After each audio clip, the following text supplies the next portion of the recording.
방위산업에서 엔진은 극악의 난이도를 자랑합니다. 복잡한 재료공학과 정밀한 설계, 고출력 성능까지 모두 잡아야만 하는데요. 전투기뿐만 아니라 전차와 자주포에 이르기까지 엔진 기술을 정복하는 나라가 방산 시장을 장악한다고 해도 과언이 아닙니다. 그래서 준비했습니다. 오늘은 많은 분의 요청대로 한국산 엔진 기술에 대한 정보를 하나의 영상에 담았습니다. 여러분의 구독과 좋아요가 꺼리튜브 운영에 많은 힘이 됩니다. 한국의 항공 엔진 국산화율은 기존 40%로 알려져 왔습니다. 이에 관련자들은 물론 대다수 국민은 안도하며 한국이 항공 엔진 기술을 빠르게 발전시키고 있다고 생각했습니다. 그러나 최근 한 국방부 관계자의 발언으로 인해 충격적인 진실이 밝혀졌습니다. 한국의 항공 엔진 국산화율이 사실은 20%에 불과하다는 것이 드러난 것인데요. 이것이 사실이라면 KF-21 체계 개발 계약 당시 한화에어로스페이스가 제시한 목표치가 정부 기준으로는 17%였으니 10년이 넘는 시간 동안 우리 기술진은 허송세월한 것이나 마찬가지였습니다. 국내외 방산업계가 공인된 수치로 받아들였던 기존 40%라는 숫자의 의미는 KF-21 보라매 전투기 개발 과정에서 한국이 독자적인 항공 엔진 개발에 얼마나 앞서 있는지를 자랑하는 중요한 수치로 사용되었습니다. 하지만 이 수치가 잘못된 것으로 밝혀지면서 한국 항공 엔진 개발의 신뢰도와 관련한 큰 파문이 일고 있는 것인데요. 여기엔 중요한 오해가 한 가지 있습니다. 최근까지 엔진을 담당했던 한화에어로스페이스는 정부 기준 목표치로 22%의 국산화율을 달성했다고 밝혔는데 국내외 언론이 이를 받아 적고 보도하는 과정에서 국산화율이 부풀려진 것입니다. 그렇다고 해서 국방부와 제작사의 책임이 없는 것은 아닙니다. 이들은 과장된 수치를 방관함으로써 한국산 전투기 엔진의 미래까지 불투명해졌다는 비판까지 나오고 있습니다. 전술했듯 엔진 기술력은 항공기의 성능을 좌우하는 핵심 요소 중 하나로 엔진 국산화가 제대로 이루어지지 않는다면 한국산 전투기의 세계 시장 진출은 큰 제약을 받을 수밖에 없습니다. 또한 전투기 엔진의 독립적인 개발이 없으면 향후 더 발전된 전투기, 예를 들어 5세대 스텔스 전투기의 개발에도 상당한 차질을 빚을 수 있습니다. 이러한 이유로 현재 방산 전문가들과 언론에서는 한국의 항공 엔진 독립은 불가능한 꿈인가라는 의문을 제기하고 있습니다. 국산화율이 20%에 불과한 상황에서 엔진 개발이 성공할 수 있을지에 대한 의구심이 커지고 있으며 이에 따라 방위 산업의 미래까지 불확실해졌다는 비관적인 전망도 나오고 있습니다. 그러나 비록 국산화율이 낮다는 사실이 드러났지만 항공 엔진은 한국 방위 산업의 미래를 위해 반드시 도전해야 할 분야임엔 확실합니다. 대한민국 군사기술력에 대한 국제 무대의 시각은 KF-21 보람의 이전과 이후로 나뉜다 해도 과언이 아닙니다. 2013년 탐색 연구가 끝나고 KF-21 개발을 위해 로키드 마틴과 컨소시엄을 체결했을 때 미국의 개발진들은 대한민국의 도전을 비웃기 바빴습니다. 그도 그럴 게 당시 대한민국은 KF-16 전투기 140대를 라이선스 생산한 것이 전투기 생산 경험의 전부였습니다. 물론 그 이후에 기본 훈련용 프롭기였던 KT-1 웅비를 개발했고 TO-10 양산까지 성공했지만 세계적 수준과 비교했을 때 겨우 걸음마를 뗀 수준이었습니다. 더구나 라이선스 생산과 훈련기 개발은 초음속 전투기 개발과는 기술 난이도부터 하늘과 땅 차이였습니다. 때문에 한국에 파견 나온 미국 개발진들조차도 하룻 강아지범 무서운 줄 모른다는 표현까지 쓰곤 했는데요. 그러나 이들은 언제나 무모한 도전에 성공해온 대한민국의 저력을 무시하고 있었습니다. 현재 신흥방산 강국으로 떠오른 한국은 방산 시장 점유율 세계 9위란 자리가 어울리지 않을 정도로 세계 시장에서 큰 파이를 차지하고 있습니다. 모두가 불가능하다고 장담했던 KF-21 보라매의 개발에 성공했으며 현재는 4.5세대 전투기를 구성하는 에이사 레이더, 적외선 탐색 추적 장비 IRST, 전자광학 표적 획득 및 추적 장비 EOTGP, 전자파 방해 장비 RF 제머 등 핵심 장비의 대부분을 국산화하는 데까지 성공했습니다. 그런데 이런 대한민국도 아직 유일하게 성공하지 못한 분야가 있습니다. 바로 전투기 엔진입니다. 항공 엔진 기술은 전투기, 헬리콥터, 드론 등 군사용 항공기뿐만 아니라 민간 항공기에도 적용되는 핵심 기술입니다. 따라서 이를 성공적으로 개발하게 되면 방위 산업뿐만 아니라 한국 항공산업 전반에도 큰 변화를 가져올 수 있습니다. 과거 KF-21 보라매 전투기에 장착된 G의 F414 엔진이 외국산이라는 점에서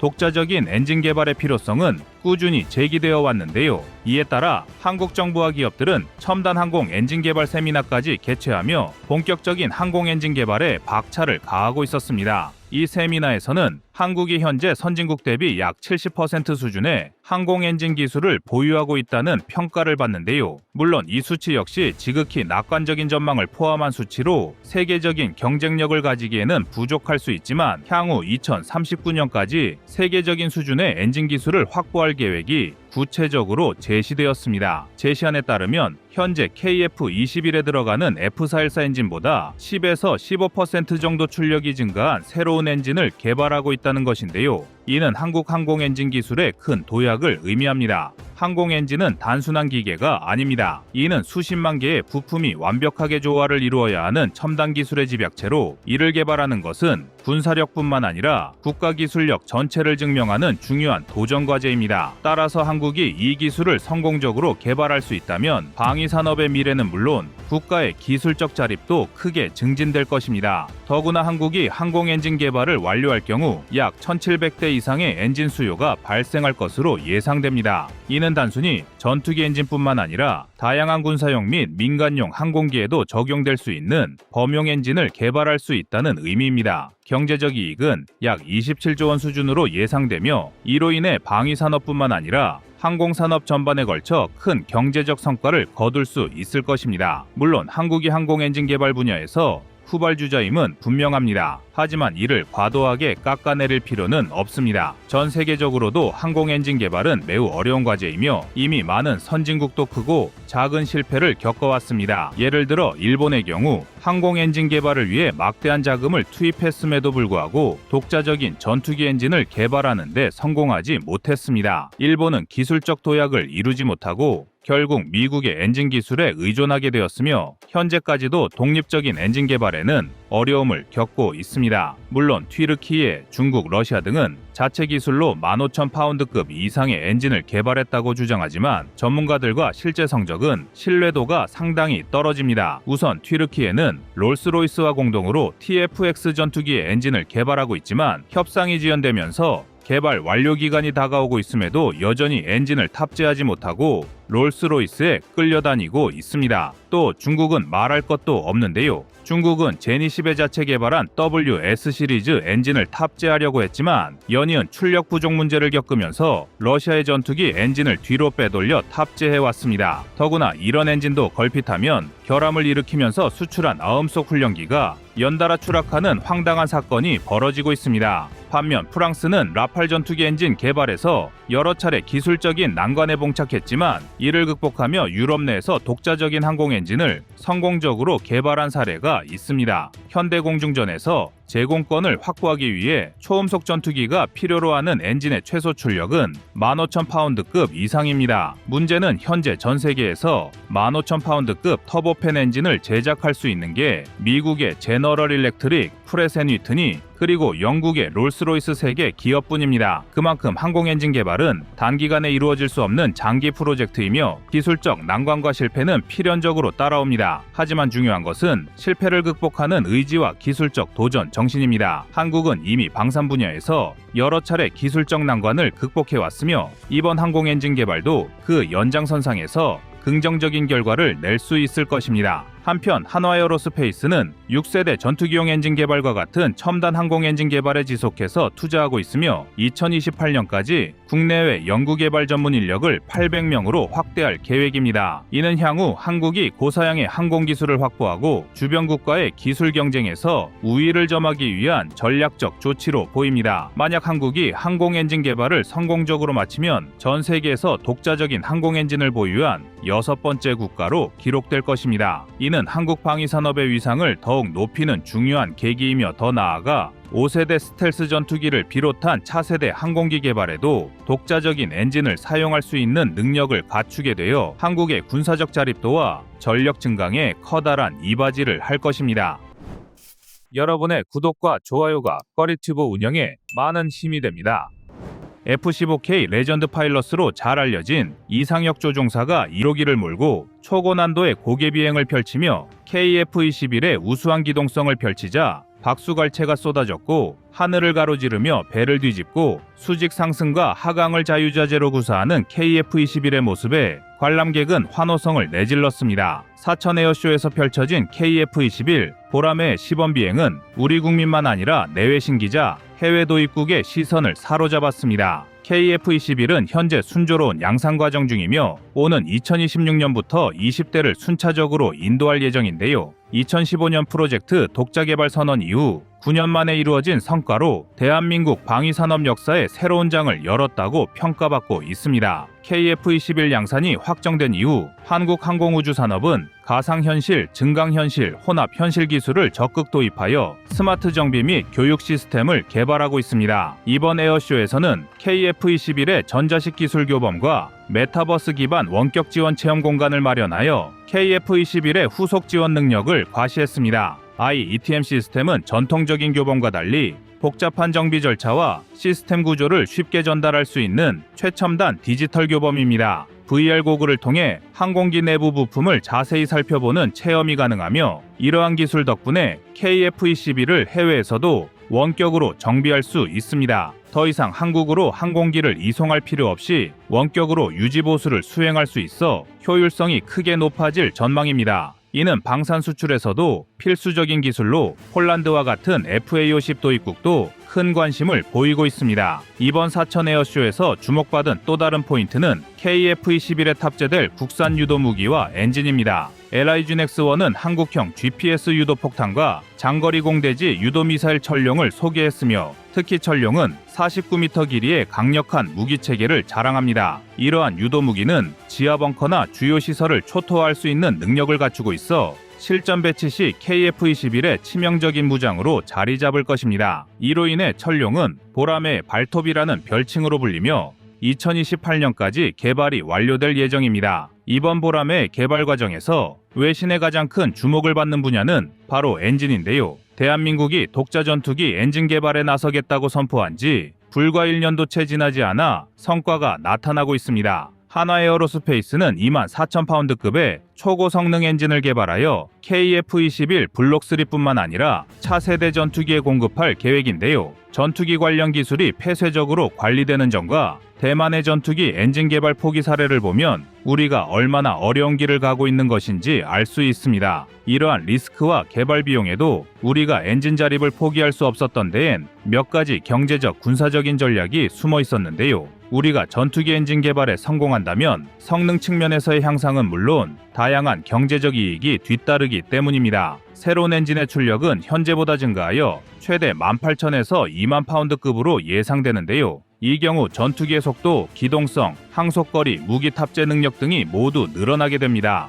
이는 다양한 전술 상황에서 더 유연하게 대응할 수 있으며 작전 범위와 효과를 확대하는 중요한 효과도 거둘 수 있습니다. 둘째, 독자 엔진을 사용하게 되면 우리 군의 전술적 요구에 맞춰 엔진을 최적화할 수 있습니다. 셋째, 국산 엔진은 유지보수와 수리 작업을 국내에서 직접 처리할 수 있게 하여 신속한 대응과 비용 절감을 가능하게 합니다. 이는 전투기의 가동률을 높이고 전반적인 운용 효율성을 향상하기 때문에 더 적은 예산으로 더 많은 전투기를 운용할 수 있는 장점이 됩니다. 우리가 목표로 한 18,000에서 2만 파운드급 엔진의 성능은 세계 최강의 전투기로 꼽히는 F-22 랩터와 F-35A 전투기의 엔진의 성능에 필적하는 것으로 알려져 있습니다. KF-21에 탑재될 F-414G 400K 엔진은 최대 추력 18,000파운드를 제공하며 이는 전투기의 고속 기동성과 뛰어난 상승 능력을 보장할 뿐만 아니라 고효율 터보팬 기술로 인해 긴 항속거리와 장시간 비행이 가능하며 다양한 공중 기동을 빠르고 유연하게 수행할 수 있는데요. 그리고 오랫동안 사용했던 엔진인 만큼 고온, 고압 환경에서도 높은 내구성을 자랑하여 신뢰할 수 있는 엔진으로 알려져 있습니다.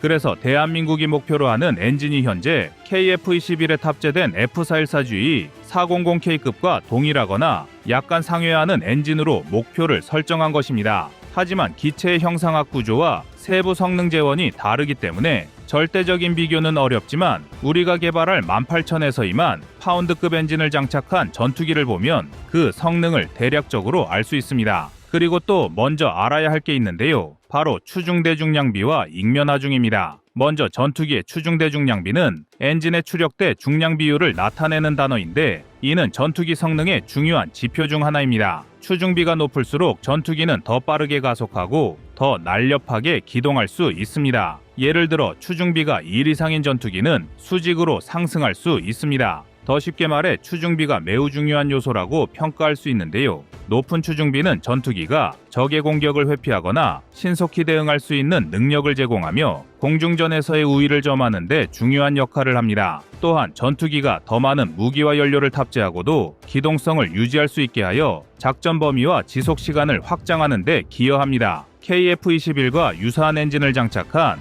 FA-18EF 슈퍼 호넷은 GE F414, GE400 엔진을 탑재하고 있으며 이 엔진은 최대 22,000파운드의 추력을 제공합니다. 이 전투기의 공허 중량은 약 32,081파운드이며 최대 이륙 중량은 66,000파운드입니다. 공허 중량 상태에서의 추중비는 약 1.37로 계산되는데요. 슈퍼 호넷은 높은 추력과 뛰어난 기동성을 제공하며 다양한 무기 시스템을 탑재할 수 있는 다목적 전투기입니다. 슈퍼 호넷의 엔진은 고압 환경에서의 높은 내구성을 자랑하며 긴 항속거리와 장시간 비행이 가능합니다. 이와 더불어 세계 최강의 멀티롤 전투기로 불리는 F-35A 라이트닝2는 프레센 휘트니 F-135 엔진을 탑재하고 있으며 이 엔진은 최대 43,000파운드의 추력을 제공합니다. F-35A는 5세대 스텔스 전투기로 단일 엔진으로 매우 높은 추력을 제공하며 전투기의 고속 기동성과 뛰어난 상승 능력을 보장합니다. 그리고 전투기 엔진 개발의 성공은 이런 눈앞의 가시적이고 단기적인 효과 외에도 국제방산 시장의 경쟁력도 크게 끌어올릴 것입니다. 이는 KF-21의 수출이 더 자유로워지며 수출 협상이 쉬워진다는 것을 의미하게 되는데요. 수출 제한이 사라지면 한국은 KF-21을 보다 다양한 국가에 수출할 수 있습니다. 또한 엔진 자체의 생산만 아니라 부품 공급망의 국산화로 인해 생산과 유지 보수 비용도 절감되는데 이는 KF-21의 가격 경쟁력을 높이며 국제시장에서 더욱 매력적인 선택지가 될 수 있습니다. 그리고 이 엔진은 KF-21의 지속적인 성능 업그레이드를 가능하게 하여 KF-21이 4.5세대를 넘어 5세대와 6세대에 이르는 전투기로 개량될 수 있는 잠재력을 제공합니다. LIG X1과 한화에어로스페이스가 공급하는 무장과 엔진은 국산화된 기술로 개발되었으며 이는 자주 국방의 중요한 밑거름이 될 것입니다. 국산화된 부품의 유지 보수는 국내 엔지니어가 신속하게 처리할 수 있어 외산 부품 의존 시 발생하는 공백 없이 안정적인 전력 운용이 가능합니다. 사천 에어쇼는 단순한 전시회를 넘어 글로벌 시장에서 우리 방산 기업의 경쟁력을 입증하는 무대가 되었습니다. 카이는 T-50 계열과 KT-1 훈련기, 소형 무장 헬기의 시범 비행을 통해 기술력을 뽐냈는데요. 카이는 유무인 복합 체계를 탑재한 차세대 공중 전투 체계를 공개하며 향후 방산 사업의 혁신을 예고했습니다. 이와 더불어 경상남도 사천시 공군과 협력해 사천 에어쇼를 세계적 수준의 우주 항공 방산 전시회로 확장해 나가겠다는 계획도 밝혔습니다. KF-21의 등장과 함께 한국의 방위 산업은 자주 국방을 향해 거침없이 나아가고 있습니다. 더구나 국내 방산 기업들이 개발한 최첨단 무기 체계와 엔진은 KF-21의 성능을 세계 최정상급으로 끌어올릴 텐데요. KF-21의 성공적인 양산과 운용은 더 이상 한강의 기적에 머무르지 않고 한반도의 자주 국방 시대를 열어나가고 있음을 증명하는 것이라 할 수 있습니다. 여러분의 구독과 좋아요가 꺼리튜브 운영에 많은 힘이 됩니다. 우리가 전투기 엔진을 독자 개발하면 탐탁지 않게 생각하는 몇 개의 나라들이 있을 텐데요. 그중 대표적인 나라가 중국입니다. 중국은 한국이 독자 엔진을 개발하면 자신들보다 늦게 전투기를 개발했음에도 불구하고 더 뛰어난 전투기를 개발한 한국의 행보를 썩 달갑지 않게 생각할 것이고 이에 따른 경제적, 군사적인 압박을 시도할 것으로 예상되는데요. 즉, 자신들보다 한국이 앞서 나가는 것을 용납할 수 없다는 것입니다. 그럼 왜 한국은 이런 위험 부담을 떠안으면서까지 전투기 엔진을 독자 개발하려는 것일까요? 여기에는 군사적인 몇 가지 전략이 숨어 있기 때문입니다. 먼저 결론부터 말씀드리면 무엇보다 독자 엔진 개발의 성공은 KF-21의 성능을 여러 측면에서 향상시킬 수 있습니다. 그리고 이것을 좀 더 세부적으로 살펴볼 수 있는데요. 첫째, 새로운 엔진의 출력이 현재보다 증가하여 최대 18,000에서 20,000파운드급으로 향상될 경우 전투기의 속도, 기동성, 항속거리, 무기 탑재 능력 등이 모두 향상됩니다. 이는 KF-21이 다양한 전술 상황에서 보다 유연하게 대응할 수 있게 하며 작전 범위와 효과를 확대시키는 중요한 요소입니다. 둘째, 독자 엔진을 사용하게 되면 한국의 환경과 전술적 요구에 맞춰 엔진을 최적화할 수 있습니다. 이는 전투기의 운용 효율성을 극대화하고 임무 수행 능력을 크게 향상시키는 결과를 초래할 것입니다. 셋째, 국산 엔진은 유지보수와 수리 작업을 국내에서 직접 처리할 수 있게 하여 신속한 대응과 비용 절감을 가능하게 합니다. 이는 전투기의 가동률을 높이고 전반적인 운용 효율성을 향상시키기 때문에 더 적은 예산으로 더 많은 전투기를 운용할 수 있는 장점이 됩니다. 그러면 한국이 목표로 한 18,000에서 2만 파운드급 엔진의 성능은 어느 정도의 성능일까? 궁금해하시는 분들이 많으신데요. 세계 최강의 전투기로 꼽히는 F-22 랩터와 F-35A 전투기의 엔진을 보면 우리가 개발하는 전투기 엔진이 얼마나 어려운 기술이 들어가 있는지 알 수 있습니다. KF-21에 탑재될 F-414 GE400K 엔진은 최대 추력 18,000파운드를 제공하며 이는 전투기의 고속기동성과 뛰어난 상승 능력을 보장할 뿐만 아니라 고효율 터보팬 기술로 인해 긴 항속거리와 장시간 비행이 가능하며 다양한 공중기동을 빠르고 유연하게 수행할 수 있는데요. 그리고 오랫동안 사용했던 엔진인 만큼 고온, 고압 환경에서도 높은 내구성을 자랑하여 신뢰할 수 있는 엔진으로 알려져 있습니다. 그래서 대한민국이 목표로 하는 엔진이 현재 KF-21에 탑재된 F-414 GE400K급과 동일하거나 약간 상회하는 엔진으로 목표를 설정한 것입니다. 하지만 기체의 형상학 구조와 세부 성능 재원이 다르기 때문에 절대적인 비교는 어렵지만 우리가 개발할 18,000에서 2만 파운드급 엔진을 장착한 전투기를 보면 그 성능을 대략적으로 알 수 있습니다. 그리고 또 먼저 알아야 할 게 있는데요. 바로 추중대중량비와 익면하중입니다. 먼저 전투기의 추중대중량비는 엔진의 추력대 중량 비율을 나타내는 단어인데 이는 전투기 성능의 중요한 지표 중 하나입니다. 추중비가 높을수록 전투기는 더 빠르게 가속하고 더 날렵하게 기동할 수 있습니다. 예를 들어 추중비가 1 이상인 전투기는 수직으로 상승할 수 있습니다. 더 쉽게 말해 추중비가 1 이상이야 중력을 거스르고 제약을 받지 않는다는 뜻입니다. 이 때문에 높은 추중비가 전투기의 전투작전 성능을 가름하는 매우 중요한 요소라고 평가할 수 있는데요. 높은 추중비는 전투기가 적의 공격을 회피하거나 신속히 대응할 수 있는 능력을 제공하며 공중전에서의 우위를 점하는 데 중요한 역할을 합니다. 또한 전투기가 더 많은 무기와 연료를 탑재하고도 기동성을 유지할 수 있게 하여 작전 범위와 지속 시간을 확장하는 데 기여합니다. KF-21과 유사한 엔진을 장착한 FA-18EF 슈퍼호넷은 GE-F-414, GE-400 엔진을 탑재하고 있으며 이 엔진은 최대 22,000파운드의 추력을 제공합니다. 이 전투기의 공허 중량은 약 31,081파운드이며 최대 이륙 중량은 66,000파운드입니다. 공허 중량 상태에서의 추중비는 약 1.37로 계산되는데요. 슈퍼호넷은 높은 추력과 뛰어난 기동성을 제공하며 다양한 무기 시스템을 탑재할 수 있는 다목적 전투기입니다. 슈퍼호넷의 엔진은 고온, 고압 환경에서의 높은 내구성을 자랑하며 긴 항속거리와 장시간 비행이 가능합니다. 이와 더불어 세계 최강의 멀티롤 전투기로 불리는 F-35A 라이트닝2는 플랫 앤 휘트니 F-135 엔진을 탑재하고 있으며 이 엔진은 최대 43,000파운드의 추력을 제공합니다. F-35A는 5세대 스텔스 전투기로 단일 엔진으로 매우 높은 추력을 제공하며 전투기의 고속 기동성과 뛰어난 상승 능력을 보장합니다. F-35A는 고성능 스텔스 기능과 첨단 항전 장비를 갖추고 있으며 다양한 무기 시스템을 탑재할 수 있습니다. F-35A의 공허 중량은 약 29,300파운드로 추중비는 약 1.47에 달합니다. 이는 F-35가 높은 기동성과 다양한 임무 수행 능력을 갖추고 있음을 보여줍니다. 또 공중전의 세계 최강으로 불리는 F-22 랩터는 플랫 앤 휘트니 F-119 엔진을 탑재하고 있으며 이 엔진은 최대 35,000파운드의 추력을 제공합니다. F-22 랩터는 5세대 스텔스 전투기로 높은 기동성과 뛰어난 스텔스 능력을 자랑하는데요. 공허 중량은 약 43,340파운드로 추중비는 약 1.2 이상입니다. 이처럼 F-22 랩터와 F-35 라이트닝2의 추중비를 살펴보면 추중비를 약간 넘는 전투기들이 얼마나 뛰어난지를 알 수 있는데요. 그런데 KF-21 보람의 전투기는 F-414 G400K 엔진을 탑재하여 한 개의 엔진이 최대 18,000파운드의 추력을 제공하며 공허 중량이 약 17,000파운드인 경우 추중비는 약 1.06입니다.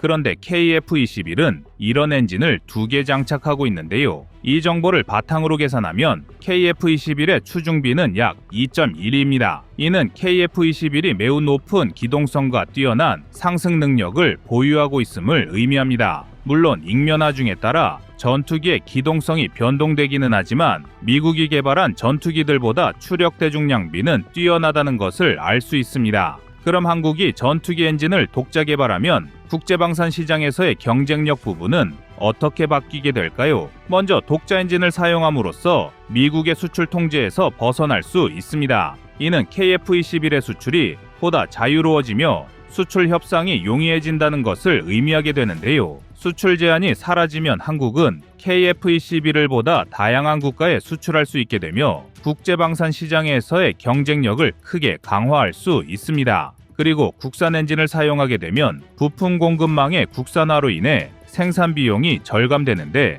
이는 KF-21의 가격 경쟁력을 높이며 국제시장에서 더욱 매력적인 선택지가 될 수 있습니다. 마지막으로 이것이 가장 중요한데요. 독자 엔진 개발은 한국 방산 기술의 자립도를 높이는 중요한 단계로서 국제방산 시장에서 한국의 기술력을 인정받게 하며 신뢰도를 높여줄 뿐만 아니라 자국 기술로 전투기를 제작할 수 있는 능력은 국제무기 시장에서의 브랜드 이미지를 강화시키는데 큰 역할을 합니다. 이를 통해 다른 국가들과의 공동 개발 및 협력 프로젝트를 추진하는 데 있어서 유리한 위치를 차지하게 합니다. 이는 한국이 글로벌 방산 산업에서 더욱 중요한 역할을 할 수 있게 만드는 요인일 것입니다. 현재 한국은 2024년 7월 기준으로 KF-21 보람의 전투기의 독자 엔진 개발에 있어 큰 진전을 이루고 있습니다. KF-21은 주로 미국의 제너럴 일렉트릭 GE에서 제조한 F414 GE400 엔진을 사용하고 있지만 미국의 수출 통제에서 벗어나기 위해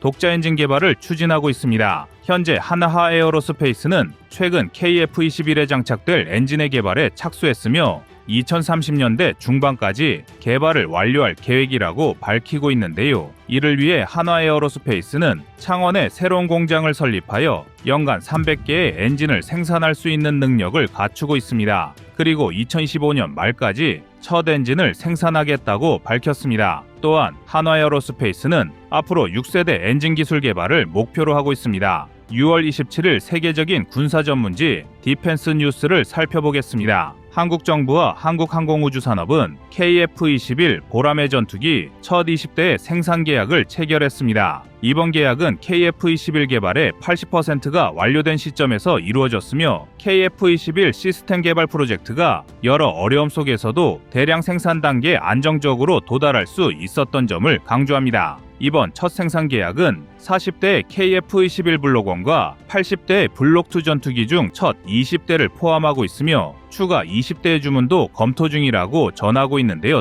또한 블록 2 전투기는 2026년부터 2028년까지 개발될 예정이며 공대지 공격 능력과 확장된 성능에 대해 언급하고 있습니다. 한화에어로스페이스는 KF-21에 사용될 40개의 GE-F414, GE400 엔진을 생산할 예정이며 이는 창원에 새로 설립된 공장에서 생산될 것입니다. 이 공장은 연간 300개의 엔진을 생산할 수 있는 능력을 갖추고 있다는 것에 우리는 주목해야 합니다. KF-21은 기존의 F4와 F5 전투기를 대체할 예정이며 2032년까지 총 120대가 생산될 계획입니다. 그리고 인도네시아 물량까지 모두 합치더라도 168대면 충분합니다. 그런데 300개의 엔진을 생산할 수 있다는 것은 한국의 사용량을 훨씬 웃도는 수량입니다. 여기에는 KF-21의 수출 물량까지 염두에 두고 공장 설립을 계획한 것이라 할 수 있는데요. 이번 개발을 통해 앞으로 우리 대한민국의 전투기 엔진 독자 개발로 세계 전투기 역사의 한 획을 긋는 날이 하루빨리 다가오길 기대하겠습니다.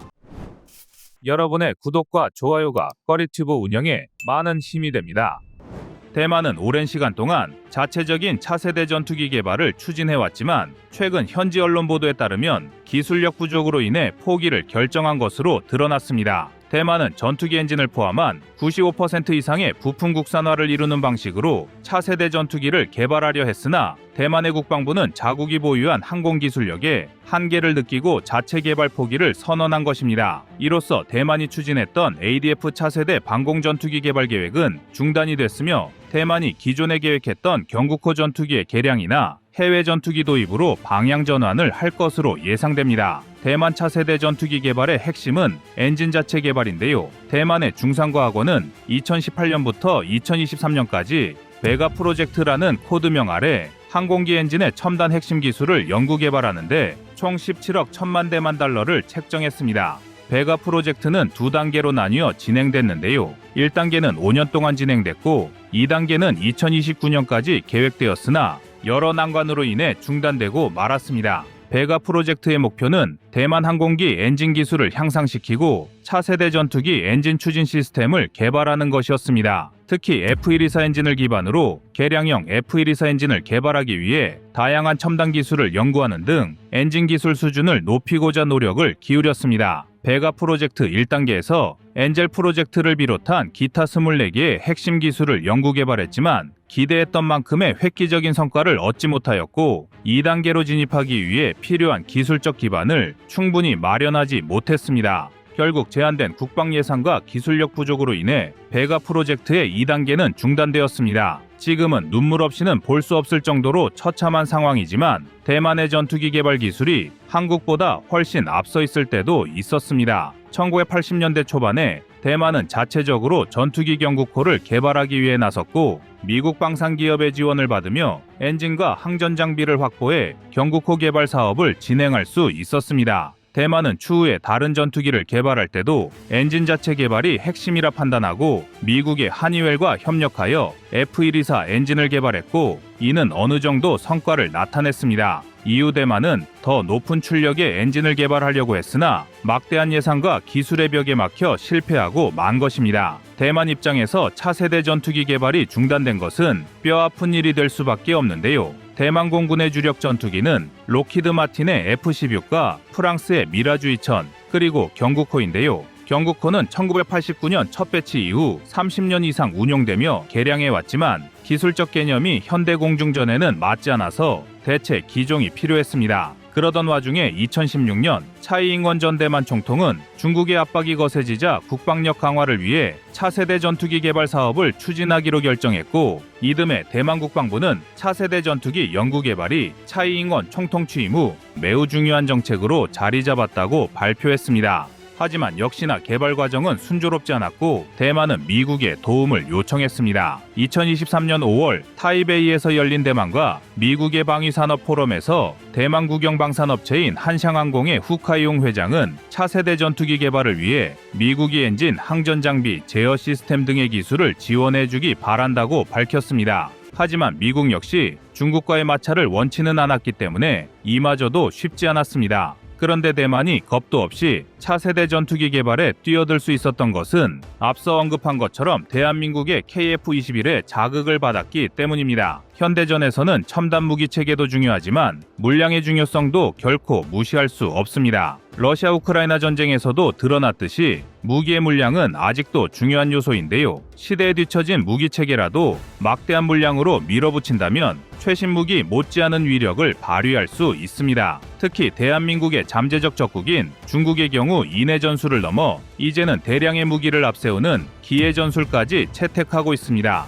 제2차 세계대전에서 미국이 승리할 수 있었던 것은 무기의 성능 자체는 나치 독일이 뛰어났지만 미국의 엄청난 군수물자 생산력이 있었다는 분석도 있습니다. 여기에서 KF-21의 진가가 드러납니다. KF-21은 F-35 같은 5세대 스텔스기보다 성능은 부족할지 몰라도 긴 시간의 정비가 필요한 F-35와 달리 빠르게 정비가 가능하고 가동률을 90%대로 유지할 수 있어 전투 효율성이 훨씬 더 높아질 수 있습니다. 공군력으로는 감히 대항할 상대가 없는 미국마저도 신형 4.5세대 전투기 MRX를 개발하려는 것을 보면 5세대 스텔스기와 4.5세대 전투기를 조합하는 것이 더 높은 가성비와 전투 효율을 보여준다는 사실을 알 수 있을 것 같습니다. 대한민국의 KF-21은 이러한 측면에서 중국의 대규모 기해 전술에 대응할 수 있는 매우 중요한 전력이 될 수 있는데요. 첨단 기술을 탑재하면서도 높은 가동률을 유지할 수 있는 KF-21은 한국이 중국과의 군사적 대치 상황이 발생했을 때 매우 효과적인 전투기입니다. 대만 역시 KF-21의 이러한 효용성을 파악하고 대한민국도 4.5세대 전투기를 개발했으니까 자신들도 성공할 것이라는 착각을 한 것입니다. 하지만 놀랍게도 대만의 차세대 전투기 개발 계획이 나왔을 때부터 이미 성공하기 어려울 거라는 분석이 있었습니다. 바로 KF-21 개발에 참여했던 국내 주요 관계자가 이런 분석을 한 것인데요.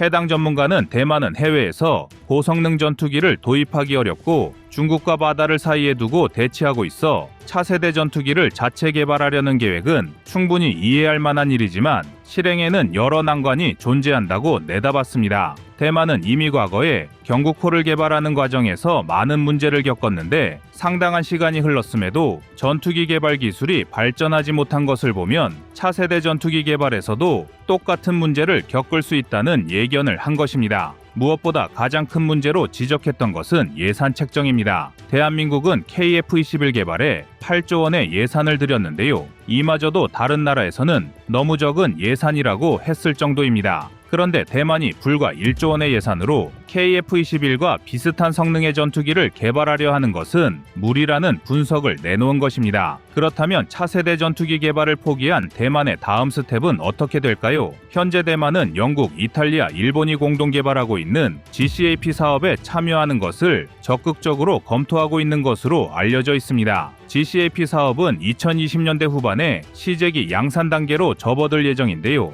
이 시점에서 일본이 완성한 전투기를 대만이 공동으로 개발해 도입하는 가능성이 높게 점쳐지고 있습니다. 일본은 대규모 연구 비용 부담을 줄이기 위해 대만의 참여를 긍정적으로 보고 있으며 반도체 산업과 연계해 대만의 참여를 설득할 수 있는 여지가 충분하다는 분석입니다. 또한 일본은 현재 대만 TSMC와 협력하여 반도체 공장을 건설하고 대규모 국가 예산을 지원하고 있어 이러한 협력을 통해 대만의 전투기 사업 참여가 더욱 현실화될 수 있습니다. 그런데 정말 우스운 것은 대만이 이제 와서 KF-21의 개발 방식이 비효율적이라고 비난을 하고 있다는 겁니다. 마치 포도를 따먹는 데 실패한 여우가 저 포도는 분명히 신포도라 맛이 없을 거야 라고 했다는 우화를 생각나게 하는데요. 대만은 한국이 KF-21을 독자적으로 개발하고 있는 방식을 비효율적이라고 평가하며 자신들이 일본을 활용해 6세대 전투기를 확보하는 것이 중국의 위협에 빠르게 대응할 수 있는 현실적인 대안이라고 스스로를 위안하고 있습니다.